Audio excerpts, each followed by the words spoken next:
everyone, welcome back to New England Graveyard on the Road.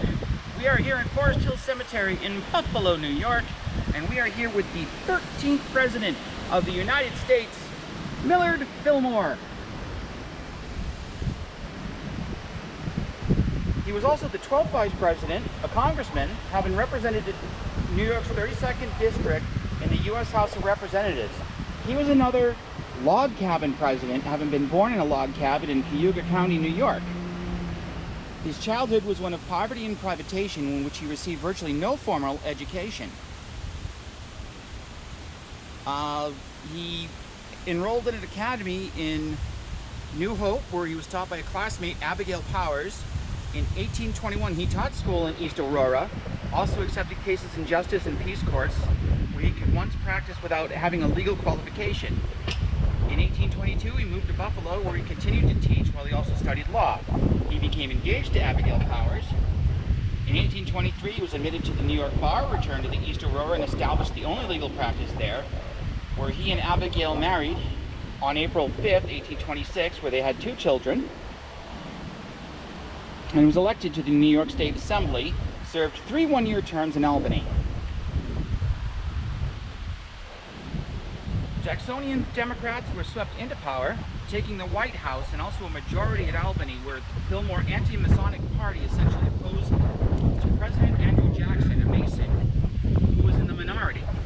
Fillmore did not seek election in 1831, so he moved his family to Buffalo. His legal practice there was a success. He was elected to the U.S. House of Representatives in 1832. He saw the need for a broader political party than one simply opposed to Freemasonry. He formed the broad-based Whig Party, which became a major party by supporting economic growth, federally funded internal improvements such as roads, bridges, and especially canals.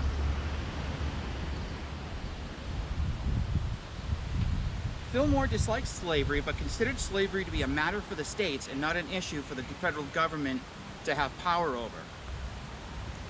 The anti-Masons did not nominate Fillmore. In 1834, he declined Whig nomination, returning to building his legal practice and boosting the Whig Party. In 1836, he returned to the U.S. Congress, representing the Whig Party, despite a nationwide victory by the Democrats led by Martin Van Buren. In 1840, Fillmore was returned for a 4th term in the House and advocated strongly for the Whig presidential nomination. 9th President General William Henry Harrison and former Virginia governor and former U.S. Senator for Virginia John Tyler, tiring of conflicts with 10th President Tyler over tariffs, Fillmore announced in July 1842 that he would not be seeking re-election. His terms in Congress had run from March 4th, 1833 to March 3rd, 1835, and then from March 4th, 1837 to March 3rd, 1843.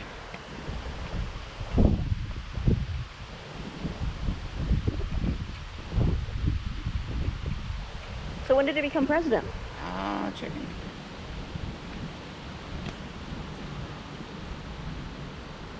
Looking into that. He's got a big... To get his full bio, I'm going to leave his Wikipedia entry in the description.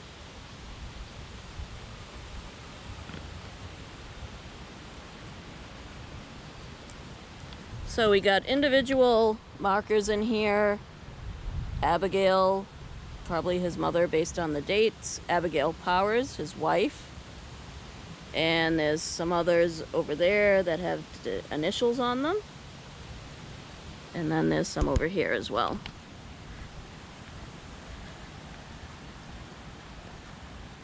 I would assume this one that says MF and has the flag next to it and all the coins is Millard Fillmore himself.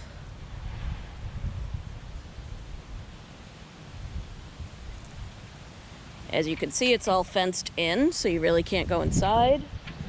I suppose you could. There's a gate over there, but I don't know if it's unlocked.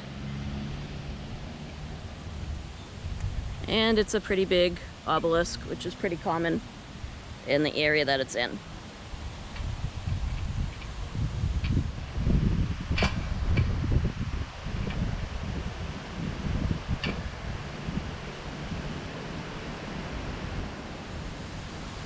Let's take a look around. up on a hill, and the find a grave coordinates are correct, so not too hard to find, and pretty much sticks out with that big obelisk right here. Well, he was sworn in as vice president on March 5th, 1849. Fillmore presided over the Senate at the time of some of the most momentous and passionate debates in U.S. history, generally as to the admission of new states and as to the slavery status of those states. The Compromise of 1850 gave victories to both North and South.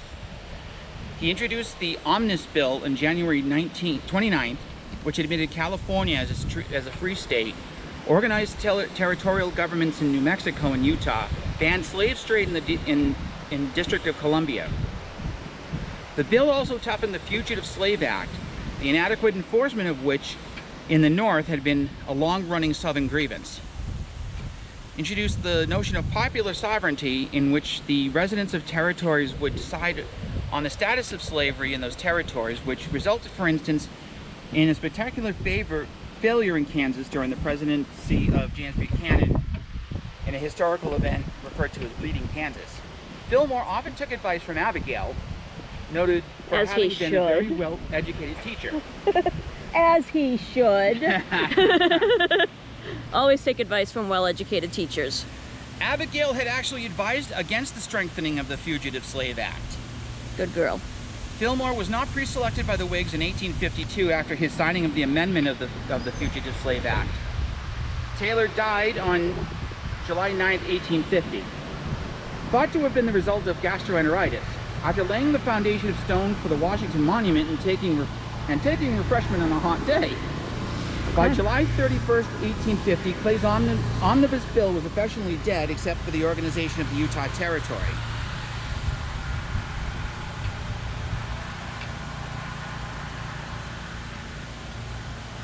Fillmore was generally given credit for opening Japan to the world, having, along with his very capable Secretary of State, Daniel Webster, dispatched Commodore Matthew Perry to Japan. Webster had died in 1852, and Fillmore was out of office by the time Perry reached Japan in July of 1853. Fillmore decided against nominating for the presidency in 1852, although it was likely that he would have been defeated by Franklin Pierce.